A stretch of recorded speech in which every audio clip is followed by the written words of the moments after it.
اللہ تعالیٰ شرف نبوت سے سرفراز فرمائے گا۔ علاوہ اس واقعہ کے اور بھی کئی ایسے ہی واقعات راستے میں گزرے۔ آخر یہ قافلہ ملک شام میں پہنچا۔ حضور صلی اللہ علیہ وسلم کا تمام سامان تجارت اس سال دگنے چوگنے منافع پر فروخت ہو چکا، تو تمام قافلے والے خوش و خرم اپنی مالکہ خدیجہ سے انعام و اکرام حاصل کرنے کی خوشی میں مکہ شریف کی طرف واپس ہوئے۔ ان برکت واقعات سے سب قافلے والوں کے دلوں میں حضور صلی اللہ علیہ وسلم کی پہلے سے بھی زیادہ عقیدت پیدا ہو گئی تھی۔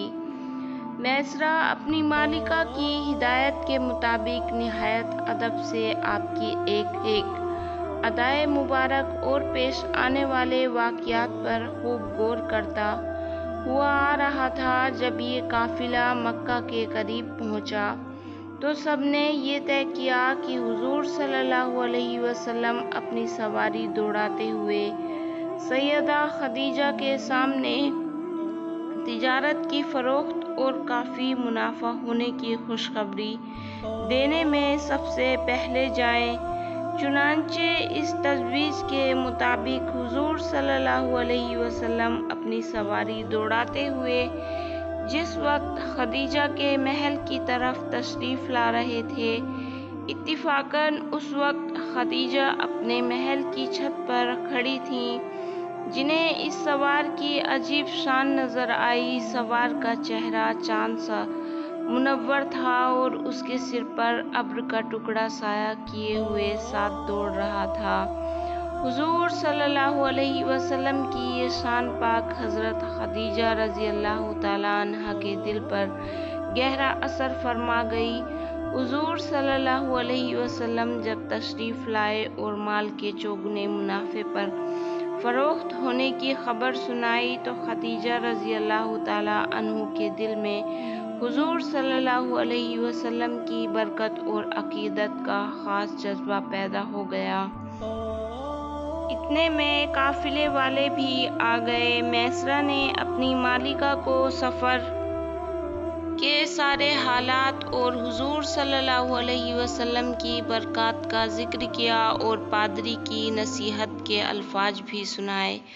حضرت خدیجہ رضی اللہ عنہا کو پختہ یقین ہو گیا کہ حضور صلی اللہ علیہ وسلم خدا کے برگزیدہ اور مقرب انسان ہیں جو عالم کی ہدایت کے لیے پیدا ہوئے ہیں۔ کچھ دنوں تک تو حضرت خدیجہ رضی اللہ عنہا خاموش رہیں، پھر ایک روز حضور صلی اللہ علیہ وسلم کو پیغام نکاح دے دیا۔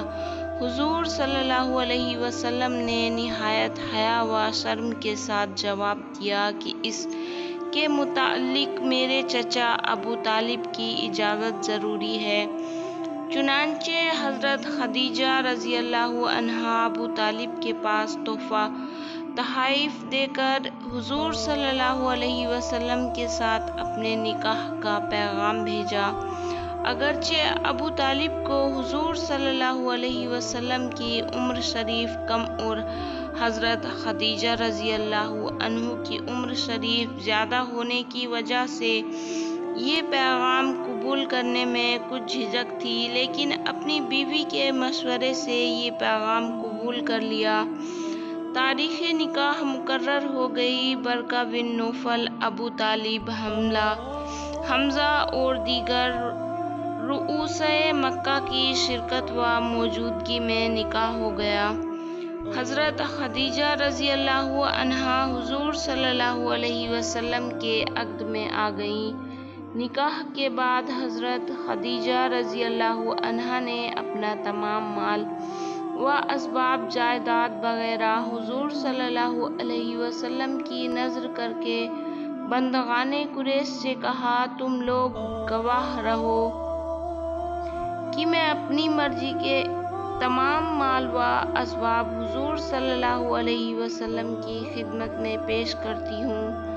آج سے یہ سب انہی کا ہے، چاہے اپنے پاس رکھیں یا کسی کو دے دیں۔ یا راہ خدا میں خرچ کر دیں۔ چنانچہ حضور صلی اللہ علیہ وسلم نے حضرت خدیجہ رضی اللہ عنہا کی مرضی کے مطابق تمام مال راہ خدا میں خرچ کر دیا، سب کنیزوں غلاموں کو آزاد کر دیا۔ حضرت خدیجہ رضی اللہ عنہا کو بھی اپنے ساتھ زاہدانہ زندگی بسر کرنے کا عملی سبق دیا۔ مواہب لدنیہ جلد 1 صفحہ 38، تاریخ اسلام صفحہ 60.66۔ سبق: ام المومنین حضرت خدیجہ رضی اللہ عنہا شرافت و نزاکت، سیرت و صورت اور خوبی قسمت میں بہت ممتاز درجے پر فائز تھیں۔ سب سے پہلے یہ شرف آپ ہی کو حاصل ہوا کہ سرور کونین صلی اللہ علیہ وسلم کے نکاح میں آئیں۔ آپ بڑی فیاض دریا دل اور سخی تھیں کہ اپنا سارا مال حضور صلی اللہ علیہ وسلم کے قدموں میں نچھاور کر دیا۔ یہ بھی معلوم ہوا کہ ہمارے حضور صلی اللہ علیہ وسلم کا سکہ زمین و آسمان پر جاری ہے۔ زمین پر اس شہنشاہ عالم پناہ پر اگر درخت سایہ کرتے رہے تو آسمان پر بادل۔ فائدہ 1، حضور صلی اللہ علیہ وسلم ایک نکاح کے وقت عمر شریف 25 سال کی اور حضرت خدیجہ رضی اللہ عنہا کی عمر 40 سال کی تھی، اور جب تک یہ حضرت خدیجہ رضی اللہ عنہا زندہ رہیں حضور صلی اللہ علیہ وسلم نے دوسرا نکاح نہیں فرمایا۔ دیگر ازواج مطہرات آپ کے نکاح میں ان کے وصال کے بعد آئیں۔ معلوم ہوا کہ حضور صلی اللہ علیہ وسلم کا نکاح فرمانا محض تعلیم امت کے لیے تھا، ورنہ عین عالم شباب میں ہر کوئی اپنی ہم عمر عورت سے ہی نکاح کرتا ہے۔ نمبر 2، حضور صلی اللہ علیہ وسلم کی تمام اولاد و امزاد سوائے حضرت ابراہیم رضی اللہ عنہ کے حضرت خدیجہ سے ہی پیدا ہوئی۔ حضرت ابراہیم حضرت ماریہ سے پیدا ہوئے۔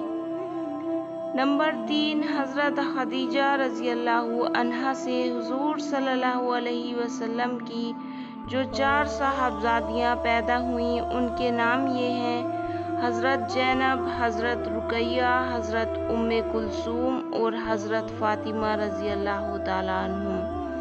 نمبر 4، حضرت خدیجہ رضی اللہ عنہا سے حضور صلی اللہ علیہ وسلم کی 4 صاحبزادیاں پیدا ہونے میں ہر مسلک کی کتابیں متفق ہیں، چنانچہ حضرات شیعہ کی مستند کتاب حدیث اصول کافی جلد 2 صفحہ 278 میں اسی حقیقت کا اظہار ہے۔